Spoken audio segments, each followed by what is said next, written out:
But I've been working with Angular for about a year now, and actually that's only because it's been live for about a year.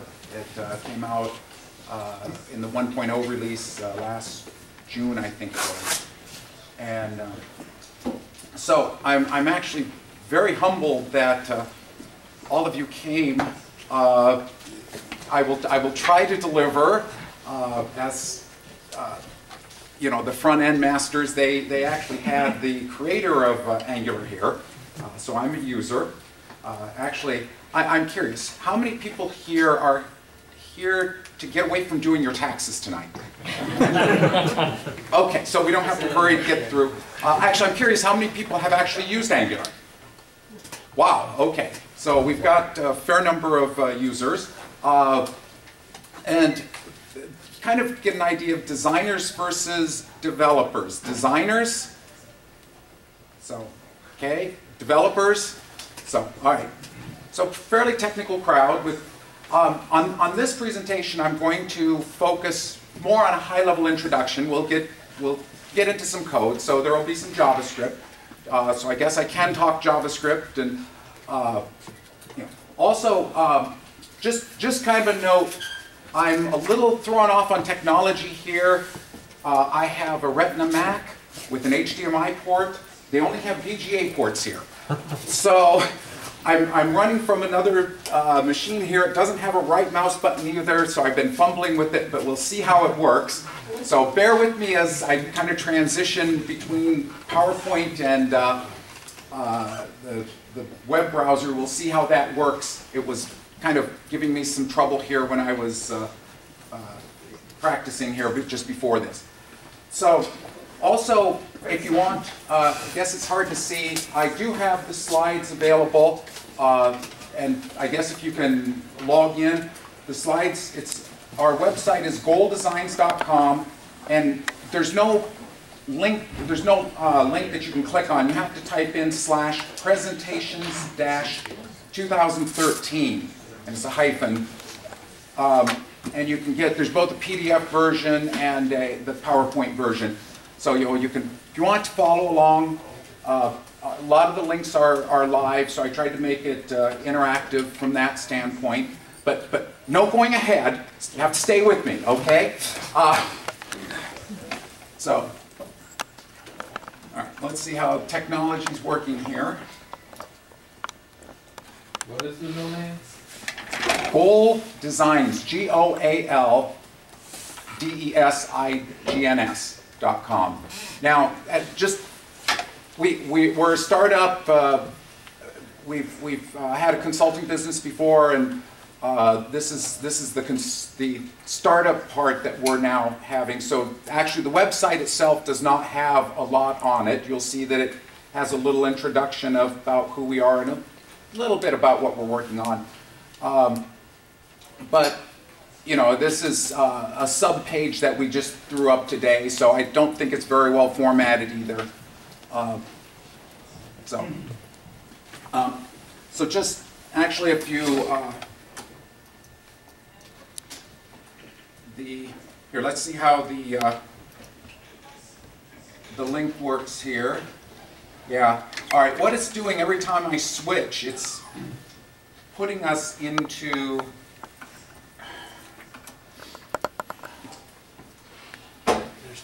Is there any Mac expert here? yeah, is there anyone, or I don't know whether it's, I think it's PowerPoint that's doing it. It keeps switching me back.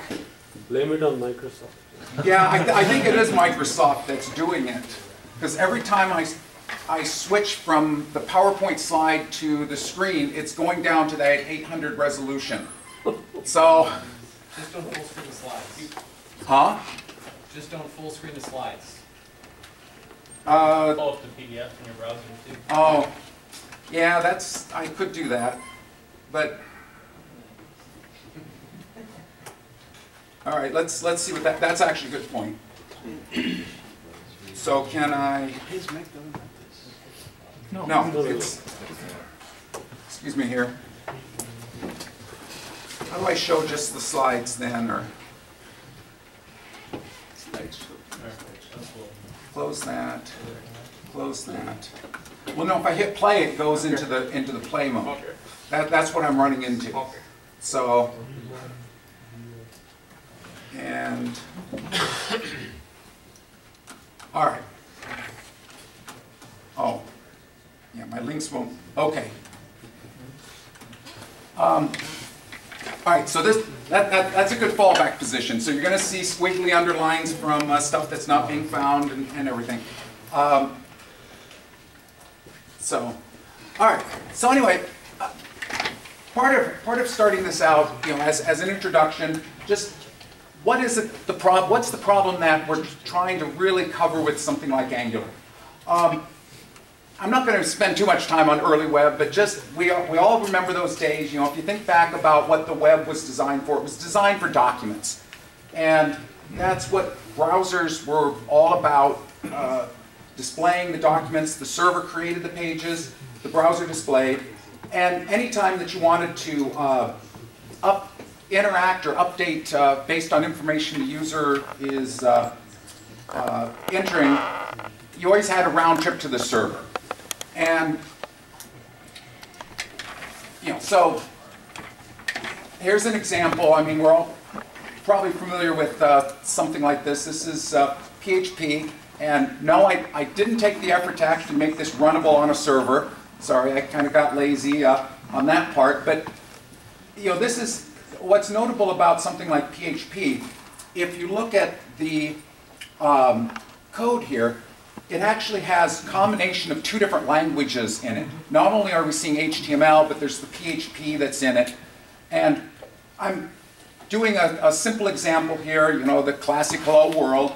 Basically, we're going to have three examples here. It's asking for a name, and then it's going to reflect back saying hello, the name. So that's simple example. But we all kind of remember this this web. In fact, this is still valid to do. There's definitely a lot that's been done this way. But there's times that you want more interactivity with your application. So that's where the next evolution was Ajax. It's this interactive client server. The Ajax, the asynchronous JavaScript and XML. Although no one anymore uses XML on that, but it lets you do a lot of things on the client side. The collecting user data, you can update the display without the round trip to the server. It can communicate with the server in the background. And this came about with the kind of the addition to the browsers of JavaScript and access to the DOM. We'll talk more about that. And then also the back-end server messaging. So there just was a set of technologies that was added onto the browsers that really enabled this whole interactive web. And that can be highlighted with a jQuery example. Let's see, I should be able to, it's going to make me, sorry, I'm going to have to do menus, doesn't do hyperlinks automatically in this mode.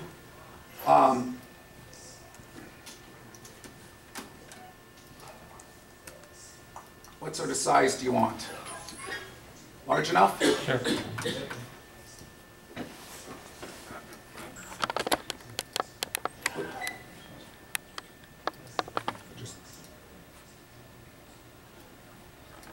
So this is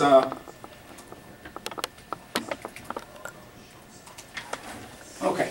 So basically, what we have, and by the way, a lot of the examples I'm using, it's a new website called Plunker. Don't know how many of you've seen it. It's kind of the new update for JS Fiddle. I believe it might be written in Angular. I'm not sure about that. I've seen some things that seem to suggest that, but then I'm not quite sure. But actually, Angular is starting to use a lot of this, use a lot of the Plunker for their examples, the AngularJS group. So anyway, we can show the code and actually run it here side by side. So this is your classic jQuery example. And notable here, we define the HTML, and the HTML has an input field and has a place where we're going to display the output. But what we do need to do with JavaScript is write a function that's going to then hook the processing together. So in this case, it's a simple, when we change something in the input box, we're going to update the display with a calculated value that's just concatenating the hello and the string. So it's all functional. It does run on the client. So this is actually very good code, and That is Angular. what's this? That is Angular, yeah. No, this is jQuery. No, Plunker is Angular. Oh, is it? I'm sorry. Okay, so yeah, I was gonna say no. This isn't Angular. You're right. So okay. Let's see. So now I'm not saying anything's wrong with jQuery. Actually, I love jQuery. You know, I've done my share of it because jQuery, its abstraction model does things very well if you want to simplify things like the event binding and the DOM manipulation. It also, the whole mess with the API across the browsers, we all know about Internet Explorer and the challenges that they always throw at us when we're trying to access and manipulate the DOM and everything. They also did have the plug-in modules, and there's a lot of other things that jQuery does give you. But there still is this kind of the writing of the JavaScript code to wire.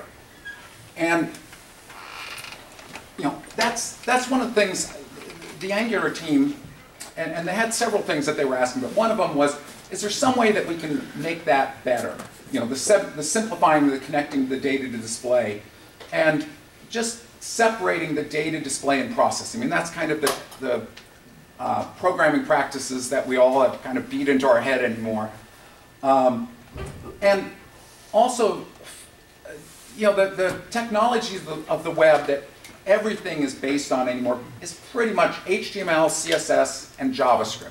And if you're running on the browser, those are the native technologies. And even Angular has to effectively run on those technologies. So those are the technologies that whatever we build, we need to take advantage of. So I was gonna, we're gonna jump into an Angular example here, and I'll dig in a little bit more, but just to show, you know, we've got the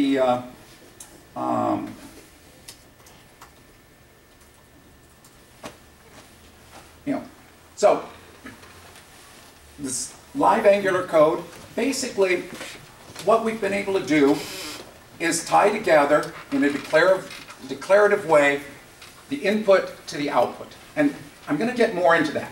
So let's kind of move on for a bit because I'll dive into that. But there's a couple things that are going on here.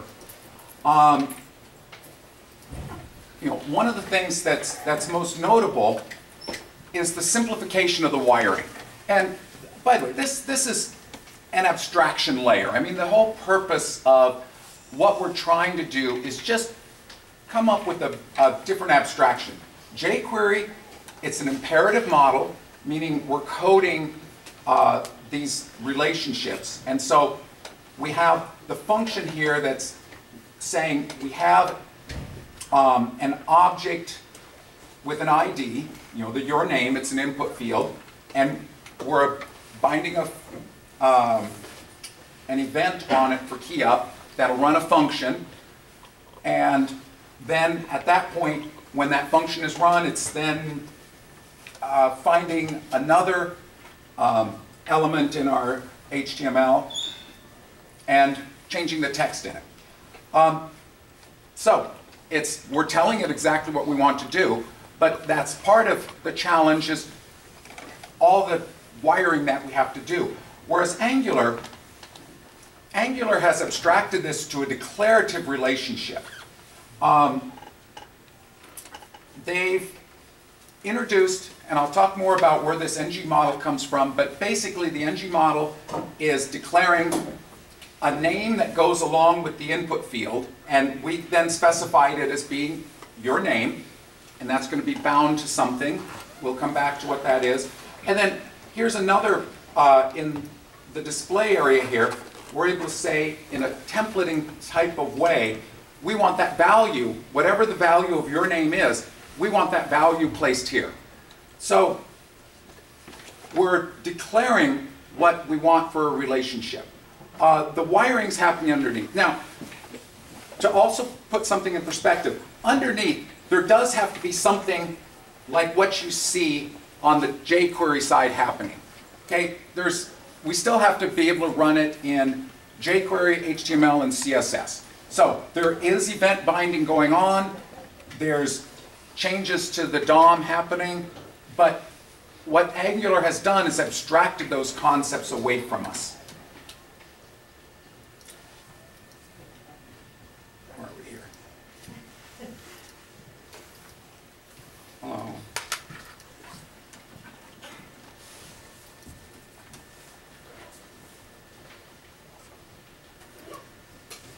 Sorry, I don't know why it won't go forward. There we go. That was weird. Okay. So, as I was mentioning, what we're dealing with here are abstractions. jQuery's, the abstraction is browser functionality, whereas Angular, at least for what we've seen so far, is abstracting these relationships. And we're doing so in a declarative way. And yes, so it's all built on browser functionality. Now, before we get into more of what Angular is doing, there's a couple pieces that is kind of worthwhile introducing as to what Angular is able to take advantage of to make some of this almost magic happen. And one of them is the concept of the DOM and its relationship to HTML. And by the way, one of the reasons HTML is very powerful and useful for all of us is it is a declarative language. You're able to declare what you want to be displayed, and the browser then does whatever it needs to display that. And so, declarative languages are very powerful. We see them all the time. The browser does a translation. The HTML strings, the text that we have that's sent from the server, in the browser gets translated to a document object model. Now, purists might say there's probably some other data structures involved. I'm sure there are. But conceptually, it's this model. It's a tree view that describes what the document looks like in a structured approach, and then the browser is able to traverse that structure and display it, render it onto the display. And one of the things that's notable also, and this was one of the big advancements, in the web, was that you have a language now, JavaScript, that can manipulate that DOM. And so, Angular, one of the kind of magic pieces that it has is a capability they refer to as compiling HTML. And what they're able to take advantage of when the HTML is sent to a browser, one of the things that happens is after the HTML is translated into the DOM, there is an event that's sent to your code, the document ready event, that you can hook into and change the DOM. Well, that's one of the things that Angular does. They pick up that event and they take advantage of rewriting the DOM. And what's interesting is they're able to use what they see in the DOM to help rewrite the DOM. And that's part of the markup that we'll see. And we'll come back and see more about that. But this is where they're able to start to take advantage of the declarative nature of an Angular document with this markup, that they're able to take this markup that Angular recognizes and decide, we want to rewrite the DOM based on what that markup is telling it to do. So this becomes what, when you read Angular documentation, they refer to it as an HTML compiler. And it's not a true compiler in the sense that, you know, if you've taken compiler courses, it's nothing like that. But what it is, it's in a time that the Angular is able to rewrite and effectively compile what's been written as a markup into something that the browser now can display, into displayable HTML in the DOM. And one other thing that I want to introduce before we get into kind of some more Angular code, there's a software architectural pattern, and lots of people have different takes on what this pattern is. If you look at what's called model view controller, it ends up being a separation of the data from the display. Actually, this pattern goes back to the late 70s with Xerox PARC and Smalltalk programmers. Actually, the link there is kind of fun. If you want to click on it, it's actually not from that time, because the web didn't exist back in the late 70s, but it was someone who had worked on it, had collected some of their documents and everything. So if you're interested in some of the early work on Model View Controller, that's a fun link. But effectively, what you end up with this Model View Controller, it's an architectural pattern which we're trying to kind of structure our code such that we have an easier way of maintaining it and even abstracting our code. And that's where what we're doing is we're splitting the data, which is the knowledge we want to represent, into a structure or concept that we call a model. The views then are able to attach to that model and render some representation of that to your display. And what's also nice about that is, for the same model, you can hook on more than one view to look at it differently. And so that becomes a powerful concept, to be able to separate your data from your view, and then also separate the controlling from those two pieces also. And that's the controllers, is basically functionality that kind of sits above or wherever you want to consider it, but it's controlling the views and the models. Now, there's definitely different ways you can start to look at these types of relationships. And you get the variations on the patterns. Not only is there model view controller, there's a model view model, a model view presenter, and they differ on things like connectivity, cardinality, directionality. Okay. What the Angular has kind of settled on is, since software developers do like to spend time talking about the nuances and whether this really is Angular really a model view controller? Kind of read here. This is from Igor Minar. He's one of the key developers on the Google's AngularJS team. He's basically declared it as being a model view whatever.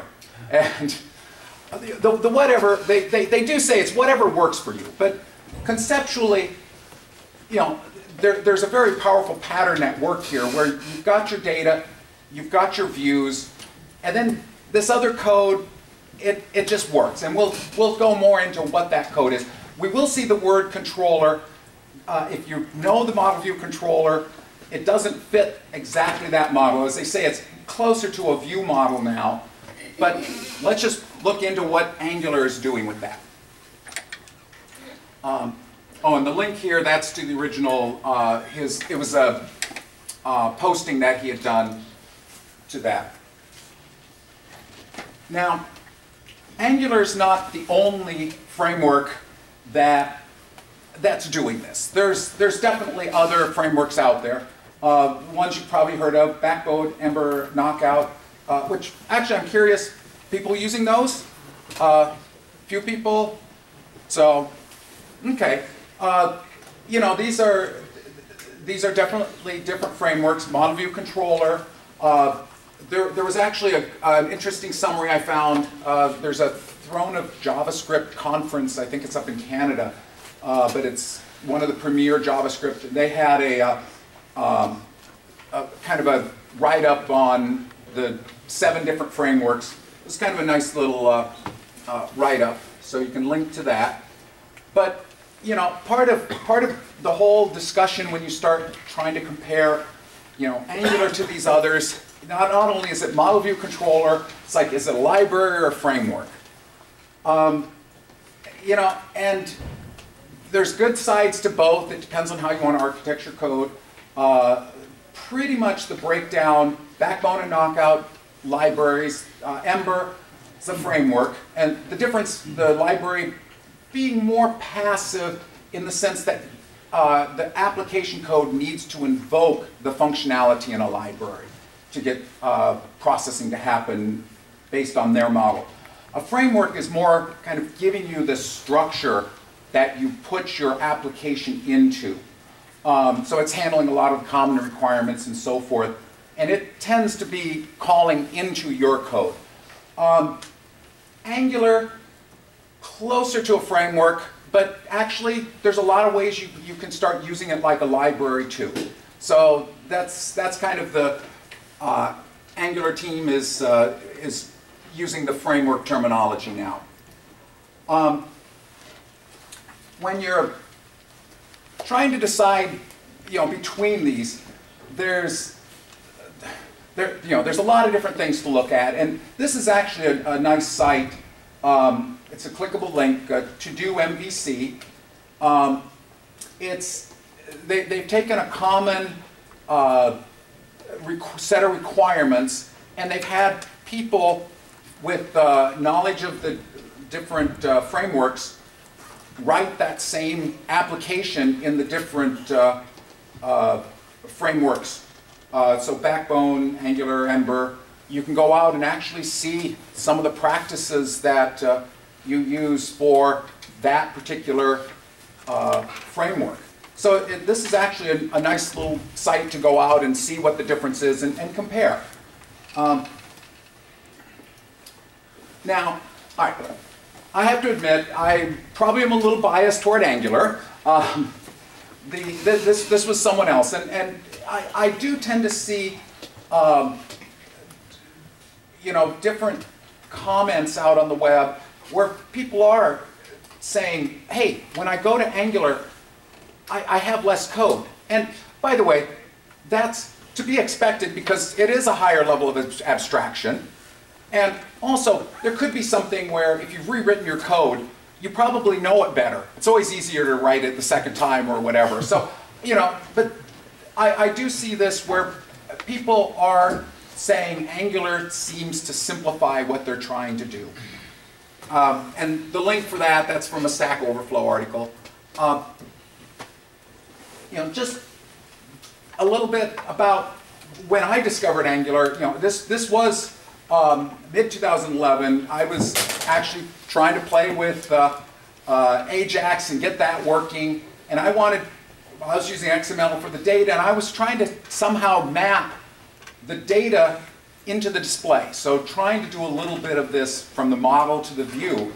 So I was using XSLT. I don't know how many of you have ever dealt with that. It's a style sheet transformation language, and okay, it was not pretty.